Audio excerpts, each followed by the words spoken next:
हस्ती दुनिया में है कहाँ, नहीं मिलेगा बदल चाहे ढूंढ ले सारा जहां। माँ जैसी हस्ती दुनिया में है कहाँ, नहीं मिलेगा बदल चाहे ढूंढ ले सारा जहां।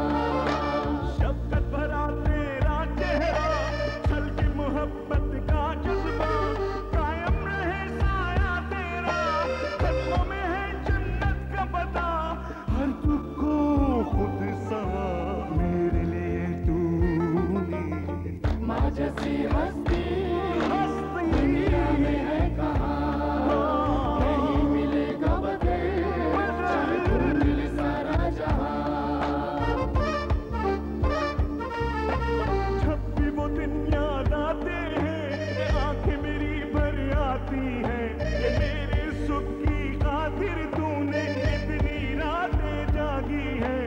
गुस्सा था जिन आंखों में वही मेरी याद में रोई है। जो अर्ज़ है तेरी मोहब्बत का क्या कर पाएंगे हम वो अदा। हर दुख को खुद सहा मेरे लिए तूने। माँ जैसी हस्ती दुनिया में है कहाँ, नहीं मिलेगा बदल चाहे ढूंढ ले सारा जहां। शफ़क़त भरा तेरा चेहरा, छलके मोहब्बत का जज्बा, कायम रहे साया तेरा, कदमों में है जन्नत का पता। हर दुख को खुद सहा मेरे लिए तूने। आज भी प्रोग्राम माँ में हस्बे रिवायत आपकी मुलाकात सबसे पहले एक ऐसी माँ से करवाएंगे जिसने अपने बच्चे के लिए एक बेमिसाल कुर्बानी दी और एक मिसाल कायम की।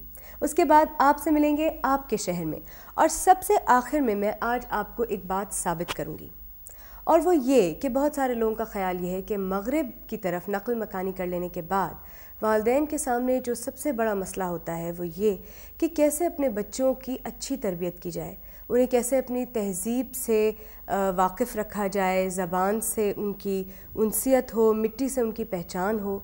लेकिन मेरा ये ख़्याल है कि अगर माएँ चाहें तो वो दुनिया के किसी भी कोने में अपने बच्चों को अपनी तहज़ीब की पहचान, अपनी ज़बान के ऊपर उबूर और अपनी अच्छी अक़दार दे सकती हैं। और ये बात मैं आपको साबित करूँगी जुल्फ़िकार शेख से मिलवा के। जुल्फ़िकार शेख को आप सब जानते हैं, आपने उन्हें देखा आंसू, देश परदेस, द कासिल एक उम्मीद वगैरह वगैरह और बहुत सारे सीरियल्स में। लेकिन सबसे पहले हम मुलाकात करेंगे एक अजीम माँ से, माँ तुझे सलाम में।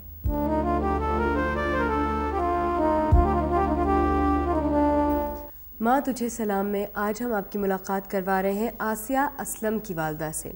आसिया ने हमें ख़त लिखा और बताया कि मेरी वालदा की शादी 1970 में हुई। शादी के तकरीबन 6 माह बाद अब्बू बंगाल में 1971 की जंग में जंगी कैदी बन गए। क्योंकि पाकिस्तान आर्मी के वो सूबेदार थे, इसलिए उनकी गैर मौजूदगी में उनके बच्चों की देखभाल यहाँ करने वाला कोई नहीं था, यानी हम लोग बिल्कुल बेआसरा थे। 16 या 17 साल की उम्र में हमें पता चला कि हमारा भाई साजिद महमूद या मोहम्मद का ब्लड प्रेशर बहुत हाई रहता है। कुछ घर के हालात भी अच्छे नहीं थे और इसकी वजह से इलाज ठीक तरीके से नहीं हो पाता था, लेकिन बहरहाल इलाज करवाना शुरू करवा दिया। लेकिन बजाय अफाका होने के उसका ब्लड प्रेशर गुर्दों के लिए नुकसानदेह साबित होता चला गया और 18 साल की उम्र में उसके दोनों गुर्दे फेल हो गए। उसका जिस्म फूल गया और जिस्म पर सूजन आ गई। इस वक्त में अम्मी बिल्कुल अकेली थीं और समझ ना पाती थीं कि क्या करें। उसको दौरे पड़ने लगे और हमारी मदद करने वाला भी कोई नहीं था। ऐसे में अम्मी ने फ़ैसला किया कि वो अपना ऑपरेशन करवा के अपना गुर्दा अपने बेटे को देंगी। मैं चाहती हूँ कि आप आकर मेरी वालदा से मिलें और देखें कि ये अजीम माँ अभी भी एक गुर्दे के साथ अपने बेटे को देखकर कितनी खुश है और सेहतमंद ज़िंदगी गुजार रही है। आसिया, हम आपकी वालदा से मिलने आपके घर आ रहे हैं। अस्सलाम वालेकुम। आसिया का घर, मैं आसिया हूँ। आप हैं आसिया? आसिया, मेरा नाम सानिया है। वालेकुम अस्सलाम। आपने हमें ख़त लिखा था प्रोग्राम माँ में अपनी अम्मी से मिलवाने के लिए? हाँ जी बिल्कुल, मैंने आपको हाथ लिखा था, मुझे नहीं था यकीन कि आप आएंगी। ये सब हमें कहते हैं कि हमें यकीन नहीं था, लेकिन देखिए हम फिर भी किसी वक्त भी पहुंच सकते हैं। हाँ जी, बस वो इंसान के एक जज्बात होते हैं, वो लिख देता है, लेकिन मुझे नहीं था कि पता है कि आप आ जाएंगे। क्यों नहीं आएंगे? अब आ सकते हैं, आपकी अम्मी से मिल सकते हैं अम्मी घर पे? Thank you. अच्छा, अम्मी को हम डिस्टर्ब तो नहीं कर रहे? अस्सलाम वालेकुम जी। क्या पक रहा है आज? सब्जी काट रही हूँ। अच्छा जी, शलजम और शलजम और गाजर मिल के पकेंगी। अच्छा, एक तो हमें बताया थोड़ा सा आसिया ने आपके बारे में भी और साजिद के बारे में भी। आपको कब पता चला कि साजिद को गुर्दे की तकलीफ है? गुर्दे 3 साल जो है ना ब्लड प्रेशर आई रहता। क्या उम्र है साजिद की? साजिद दी 17 साल की उम्र च जो है ना ब्लड प्रेशर हाई हुआ पहला। 17 साल की उम्र से उनका ब्लड प्रेशर हाई रहता था? 3 साल जो है ना ब्लड प्रेशर हाई रहता है। 3 साल बाद जो है फिर दौरे पैन लग गए। दौरे किस किस्म के? दौरे गुर्दे फेल हो गए। दौरे पैन दोनों इकट्ठे फेल हो गए? हाँ जी, दोनों इकट्ठे फेल हो गए। सानू पहले पता नहीं आ, फिर दौरे पैन लग पे डॉक्टर को खड़िया। डॉक्टर ने कहा जी ये दौरे गुर्दे जो दोनों फेल हो गए। दौरा इस तरह पैंदा कि जिस तरह मिर्गी वालियां नूं इस तरह अखां जड़ियां ने सफेद बाहर आ जानियां ते इस तरह हत्थ पैर जे वड्डे जाने। अच्छा, जब आपको पता चला कि इनको अब गुर्दे की तकलीफ है और इनके गुर्दे फेल हो गए, तो क्या आपके जहन में पहला ख्याल क्या आया था? आपको कैसा लगा? बहुत परेशानी हुई, बहुत मैं परेशानियां देखी हैं। अस्पताल भी मैं ज़्यादा मैं ही जाती, मेरा मियाँ नहीं जाता। क्यों? वो कहते कि मेरे को नहीं उत्थे रहन हुंदा। उन्होंने से ब्लड शुगर हो गई, फिर उन्होंने नाल घुटने की तकलीफ हो गई। 3 महीने उन्होंने बीमारी देखी, वसाखियाँ दो नाल चलन लग पे। ते बहुत जिंदगी च परेशानियां इस तरह बहुत वेखी। अल्लाह ताला की तरफों इम्तिहान होंदे तो सबर और हौसला हिम्मत नहीं आ रही। आपके मियाँ ने कहा कि नहीं, इनका मैं नहीं इलाज करा सकता, इनका मेरे अंदर हिम्मत नहीं है। मैंने कहा बहुत महंगा इलाज है। डॉक्टर ने भी कहा कि बीबी चंगे चंगे लोग जेडे ने कि बहुत पैसे का महंगा इलाज है। तो मैं कहा भी हूँ डॉक्टर साहब मेरा जवान बेटा तो वेख तो नहीं सकता इंसान। मैं कहा मैं करावां दी जो भी है, मैं घर की छत बेच के भी करा दें दी, क्योंकि मेरा जवान बेटा है। आपको उस वक्त बुरा नहीं लगा जब आपके खावंद ने कहा और डॉक्टरों ने कहा? हाँ, वो बुरी लगी। मैं डॉक्टर ने कहा कि इस तरह तुहाडा बेटा वा तुसीं की महसूस करोगे? उन्होंने कहा जनरल हॉस्पिटल लै जाओ, इधर बहुत महंगा इलाज है। इंज मैं कहा मैं इधर ही बेटे का इलाज कराना है। महंगा जो कुछ भी है, मैं पैसे दे रही हूँ, इलाज करा रही हूँ, वैसे तो नहीं तुसीं कर रही। डॉक्टर ने कहा बीबी तू गुर्दा दे दे, कुछ नहीं होंदा। मैं क्या चेक कर लो। उन्हें कहा जां वड्डे बेटे का जां बेटी का दे दे। मैं क्या बेटा मेरा वड्डा जिहड़ा एक ते अगे बीमार है, तो वड्डे बेटे की मैं शादी करनी, ओहदा नहीं मैं लैना चाहती। उन्हें कहा बीबी तू दे दे। मैं कहा मैं खुश हाँ, दे दिया। डर नहीं लगा आपको? नहीं, कोई डर नहीं लगा। आम तौर पे तो बच्चे माँ से बहुत कुछ लेते हैं, क्योंकि जब वो पैदा होते हैं उनमें माँ का खून होता है। इतनी ताकत जितनी भी बच्चों में आती है वो सब माँ से आती है। लेकिन आपने अपनी माँ से और बच्चों से ज़रा सा ज़्यादा लिया है। आपको कैसा लगता है? मैं तो यही सोचता हूँ कि मुझे नई ज़िंदगी अपनी माँ की वजह से मिली है और अल्लाह ताला की मेहरबानी से। आपको दूसरी ज़िंदगी भी अपनी माँ की वजह से मिली है? पहले भी और दूसरी भी। बिल्कुल। अच्छा, अगर अब मैं आपसे पूछूं कि अब आपकी क्या ख्वाहिश है तो क्या होगा? तो इंसान दियाँ जो है वो जिंदगी च खत्म नहीं होंदियां, इंसान खत्म हो जाता है, ख्वाहिशां नहीं। मेरी हूँ यही ख्वाहिश है कि अल्लाह मियाँ मैनू अपने घर लै जाए, तो वो भी वो ज़ात पाक खड़े दी। ज़रूर ज़रूर। जब आपने इतना कुछ किया है तो यकीन करना कि मैं जदों ऑपरेशन की तैयारी की थी, सवार साडा ऑपरेशन है, तो हफ्ते मैं ख्वाब च मैं अपनी बेटी ने दसिया कि मैं उमरा करके आई। तो इत्थे मैं आमनी साडे वेले च बहुत रोशनी होंदी है, तो औरतां तो मैं नहीं, मैं किसी ने दसिया ही नहीं है। तो गैलन मैं आबे जमजम लियानी, तो मैं नहीं, मैं किसी ने दसिया नहीं, पता नहीं है औरतां कित्थों आ गई मुबारकां दे। तो अल्लाह ताला ने मैनू दोबारा मुबारक ही दी है। सही बात है, बिल्कुल सही बात है। और कभी कभी ख्वाब जो हैं वो सच भी हो जाते हैं। ये एक छोटा सा तोहफ़ा है हमारी तरफ से, ताकि आप अल्लाह ताला के घर जा सकें। आपने जो ख्वाब देखा वो सच हो। आपका बहुत बहुत शुक्रिया बेटे, आपका बहुत बहुत शुक्रिया। अल्लाह मियाँ तुहानू खुश रखे। तो मैं तो पूरी दुनिया को कहना चाहती हाँ कि यह काम तुसीं अपने घर तो कर सकते, तो अल्लाह मियाँ हर एक दे उत्ते अपनी रहनुमाई करे। बहुत बहुत शुक्रिया, बहुत बहुत शुक्रिया। खुदा हाफिज़। तुहाडे अमल दा बहुत बहुत शुक्रिया। शुक्रिया। और अब वक्त है कि हम ले लें एक छोटा सा ब्रेक। मिलते हैं ब्रेक के उस पार।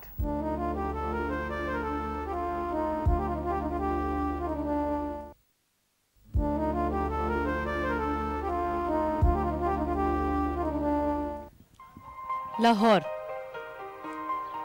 क्या शहर है लाहौर। और यहाँ लाहौर में कहते हैं कि जिन्हें लाहौर नहीं देखा वो जमिया ही नहीं, यानी जिसने लाहौर नहीं देखा वो तो पैदा ही नहीं हुआ बेचारा। वैसे शालीमार बाग जहाँ इस वक्त मैं बैठी हूँ, ये शान था एक ज़माने में लाहौर की, लेकिन अब इसे देखकर काफ़ी अफसोस होता है क्योंकि इसकी हालत काफ़ी ख़राब हो चुकी है और मेंटेनेंस वैसी नहीं है जैसी होनी चाहिए।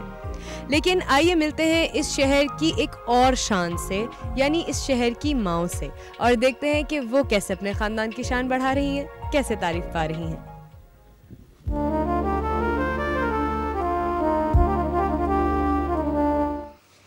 अच्छा, यहाँ एक बहुत मज़े की बात यह है कि यहाँ दरवाजे अक्सर खुले होते हैं, ये कम शहरों में देखने में मिलता है। अच्छा, अस्सलाम वालेकुम, हम प्रोग्राम माँ की तरफ से आए हैं, आपसे कुछ बात कर सकते हैं? जी बिल्कुल। क्या नाम है आपका? मैं परवीन महराज। आप जॉब करती हैं या घर पे ही रहती हैं? नहीं जी, मैं हाउस वाइफ हूँ। आप हाउस वाइफ हैं। अच्छा, ये बताइए कि लोग कहते हैं कि हाउस वाइफ, जी मैं तो नहीं, मैं कोई काम नहीं करती, मैं तो हाउस वाइफ हूँ, तो ये बात सही है? नहीं नहीं नहीं, मैं तो बहुत काम करती हूँ। मैं सुबह 5 बजे से लेकर रात को 11 बजे तक काम करती हूँ। तो आपके कितने बच्चे हैं? मेरे माशाल्लाह 4 बेटे हैं, 2 बेटियाँ हैं। हो, बड़ा भरा पूरा खानदान है फिर तो आप जाहिर है फिर तो आपने बहुत मेहनत की होगी। जी, पढ़ रहे हैं वो सब? पढ़ चुके हैं सब बच्चे पढ़ रहे हैं। एक बेटा मेरा मैरीन अकेडमी में इंजीनियर है, दूसरा बेटा भी मेरा इंजीनियर का कोर्स कर रहा है, तीसरा बेटा बीकॉम कर रहा है, और बेटी मेरी मेडिकल कॉलेज में आजकल एडमिशन की तैयारी कर रही है। दूसरी भी FSC कर रही है, और सबसे छोटा बेटा है वो 10th में है। अच्छा, इतने सारे बच्चों को पढ़ाना प्रॉब्लम नहीं होता? जब ये छोटे होंगे तो उनको लेके बैठना पड़ता होगा या ट्यूशन दिलवानी पड़ती होगी, तो उसके लिए क्या करती थी आप? ये मैंने आपको कहा ना, यही तो मैंने कहा ना कि जब बहुत काम करने पड़ते हैं। जब छोटे थे 5-6 तक तो मैं इनको खुद ही पढ़ाती थी, लेकिन उसके बाद फिर ज़ाहिर है घर के काम भी, ये लोग बड़े भी हो गए, फिर मैंने ट्यूशन का अरेंज किया, तो अब ये लोग सब लोग ट्यूशन भी जाते हैं, घर भी पढ़ते हैं। इसलिए ये तो सही बात है वैसे कि अगर बच्चों ने कुछ भी करना है, पढ़ना है, खेलना है, कुछ भी करना है, उसके लिए माओ का बहुत बहुत इम्पोर्टेंट रोल होता है। आपके लिए एक छोटा सा तोहफा है हमारी तरफ से, बहुत बहुत शुक्रिया। काफ़ी इंटरेस्टिंग कंस्ट्रक्शन है, सामने एक दरवाज़ा है और अंदर कोई है भी। अस्सलाम वालेकुम, खोल लूँ दरवाज़ा? अच्छा जी, ये आपकी बेटी है? हाँ जी, मेरी बेटी है। आपका नाम क्या है? मैं मिसेस इमरान हूँ। बहुत सारी ख़वातीन को मैंने देखा है कि उनसे नाम पूछें तो कहती मैं मिसेस फला हूँ, इसकी क्या वजह है? इसलिए कि वो अपने हस्बैंड का नाम यूज़ करना ज़्यादा पसंद करती हैं। क्यों? इसलिए कि वो अपने से ज़्यादा अपने हस्बैंड को पसंद करती हैं। ये तो बड़ी अच्छी बात है। अच्छा, ये मैंने आपको कंफ्यूज कर दिया है, लेकिन आपका अपना नाम अमरीन है और अमरीन बहुत अच्छा नाम है और मेरे ख्याल में हम सबको मिसेस इमरान से ज़्यादा अच्छा लगा। आपके लिए एक छोटा सा तोहफा। थैंक यू वेरी मच, बहुत खुशी हुई आपसे मिलके। खुदा हाफिज़। खुलजा सिमसिम। अस्सलाम वालेकुम जी, हम प्रोग्राम माँ की तरफ से आए हैं, आपसे कुछ बात कर सकते हैं? आपका नाम क्या है? शमीम। शमीम, आप यहाँ कब से रहती हैं? यहाँ 19-20 साल हो गए। 19-20 साल हो गए आपको? आपने पूरा लाहौर देखा है? हाँ तकरीबन। क्या करते हैं आपके बेटे? अभी वो पढ़ रहे हैं। अच्छा, क्या पढ़ रहे हैं? ये इसमें इलेक्ट्रिकल इंजीनियर का डिप्लोमा कर रहे हैं। अच्छा, अगर आपके बेटे उर्दू लिटरेचर में MA करना चाहते तो आप करने देती?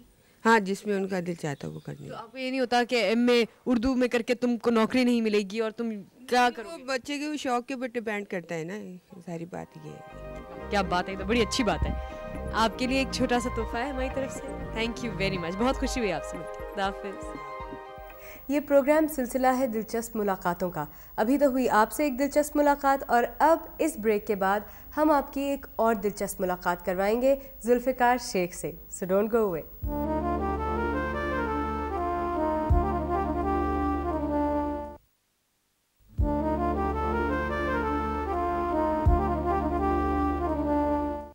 दोस्तों, अब हस्बे वादा हम आपकी मुलाकात करवा रहे हैं जुल्फ़िकार शेख से और आज हम उनके बारे में जानेंगे एक बिल्कुल नई बात, एक नया पहलू उनकी शख्सियत का जो इससे पहले आपने ना कभी देखा है ना कभी सुना है। आइए उनसे मिलते हैं।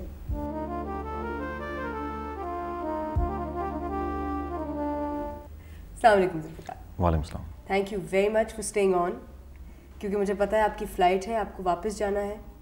Oh, that's right. No, thank you for having me on. अच्छा, ये बताइए कि अपेरेंट आई फील कि शायद आपकी ज़िंदगी में माँ की या मदरहुड की शायद ज़्यादा कोई ख़ास जगह है, क्योंकि आई बिलीव आपका जो एक बहुत ही सुपर हिट सीरियल था आंसू, वो बेस ही कर रहा था एक माँ के पूरी लाइफ पे, कैरेक्टर पे। तो is it something special to you? बिल्कुल आप सही कह रही हैं सनिया, बल्कि हर इंसान के पीछे एक माँ ही होती है जो अपने बेटे को या बेटी को पुश करती है। और मेरी माँ की दुआएं मुझे बहुत लगी है माशाल्लाह, अल्लाह उनकी ज़िंदगी करे। आंसू जो ड्रामा था वो बेस्ड ही किया गया था कि माँ पर बेसिकली, और उसका भी यही था कि जो माँ का सिचुएशन है, दो माएँ और उनके दो बेटे जो कि अदली बदली हो जाते हैं, उसका बेटा उसके पास और उसका बेटा उसके पास। तो वो पहले हम उस सीरियल का नाम भी माँ ही रख रहे थे। Oh really? That's very good. तो it's an interesting point obviously. तो फिर उसके बाद थोड़ी देर बाद बदल दिया और आंसू रख दिया गया था। अच्छा, आप अपने चाइल्डहुड के बारे में कुछ बताइए, कैसा गुजरा? यहीं गुजरा था या आप स्कॉटलैंड में ही थे? नहीं, यहाँ तो नहीं था मैं, यहाँ आया करता था, लेकिन आई वाज बोर्न स्कॉटलैंड में और वहीं पर एजुकेशन और चाइल्डहुड में तो बल्कि मुझे पाकिस्तान का पता ही नहीं था कि पाकिस्तान होता क्या है। जब आहिस्ता आहिस्ता बड़ा हुआ तो माँ बाप पाकिस्तान लेकर आते रहे और एक मोहब्बत सी होने लगी पाकिस्तान से। तो मेरी माँ जो थी बेसिकली जब मैं पैदा हुआ था तो मेरा ख्याल है कुछ तकरीबन 1 साल बाद मेरे दादी और दादे ने मुझे ले लिया था। एक ही घर में थे लेकिन उनके साथ मैं सोया करता था। तो मेरी ज़िंदगी में एक नहीं 2 माएँ आई हैं, एक तो मेरी अपनी माँ और एक मेरी दादी। तो मैं इस हिसाब से बहुत खुशनसीब हूँ कि मुझे 2 माँओं का प्यार मिला है। बिल्कुल बिल्कुल बिल्कुल। अच्छा, जब आपका क्योंकि बचपन हमारे नॉर्मल जिन दोस्तों से हमारी बात हुई उनसे ज़रा मुख्तलिफ है, क्योंकि आपका मुल्क से दूर बचपन गुजरा और आपका जो ताल्लुक़ बना होगा वो उन बातों से या वाक़यात जो आपकी दादी, आपकी वालदा आपको सुनाती होंगी, उन्हीं से कोई पिक्चर जहन में बनी होगी कि भाई ऐसा होगा मेरा मुल्क। ऑब्वियसली कि मेरी माँ भी और दादी भी दोनों पाकिस्तान से थे, तो अक्सर कहानियाँ और मेरा नाना नानी सब पाकिस्तान के, तो इतनी उन्होंने डाल दी थी पाकिस्तान के हवाले से कि पाकिस्तान ये है और अपना मुल्क है। तो जब आया यहाँ पर तो ऑब्वियसली वो जो चीज़ देखी, वो जो मोहब्बत देखी, अपना ये देखी, तो बार बार आने का दिल करा और उसी की वजह से यहाँ पर बिज़नेस और डायरेक्शन में और एक्टिंग में आ गए। अच्छा, जब बाहर हम पाकिस्तानी जब बाहर रहते हैं तो बहुत सारे मुख्तलिफ़ तरह के मसाइल पैदा होते हैं हमारे बच्चों के लिए, ख़ास तौर पे जो हमारे यंगस्टर्स होते हैं उनके लिए। आपकी अम्मी ने क्या आपकी मदद की उनके साथ डील करने में, या आपको कभी महसूस ही नहीं हुआ because she was just always there? और उनकी ट्रेनिंग क्या मुख्तलिफ थी? और जो आपके इर्द गिर्द जो दोस्त थे, आपके स्कूल फेलोज थे, आपको लगता था आप मुख्तलिफ हैं? मैं अगर था भी तो मैंने कभी भी नहीं अपने आप को मुख्तलिफ समझा, क्योंकि मेरी माँ ने मुझे बहुत सिंपल हिसाब से ब्रॉट अप किया है। मेरा हमेशा बड़ा ख़ानदान रहा है, बहुत फैमिली ओरिएंटेड हमारा माहौल रहा है, बल्कि जो हमारा ख़ानदान है बहुत मज़हब की तरबियत को समझता है, उसको बहुत आगे करता है। अच्छा, एक चीज़ ये बताइए मुझे कि आपको अगर मैं खुदा न खास्ता अगर वालदा कहीं बीच में साथ छोड़ देती तो वो क्या चीज़ थी जो आपको लगता कि ये नहीं हो सकती थी माँ के बग़ैर? माँ के बग़ैर तो मेरा ख्याल है कुछ भी नहीं हो सकता। ये उनसे पूछ कर देखे जिनकी माएँ नहीं हैं। मेरी माँ है अल्हम्दुलिल्लाह, और ये मेरे लिए सबसे बड़ी खुशी की बात है।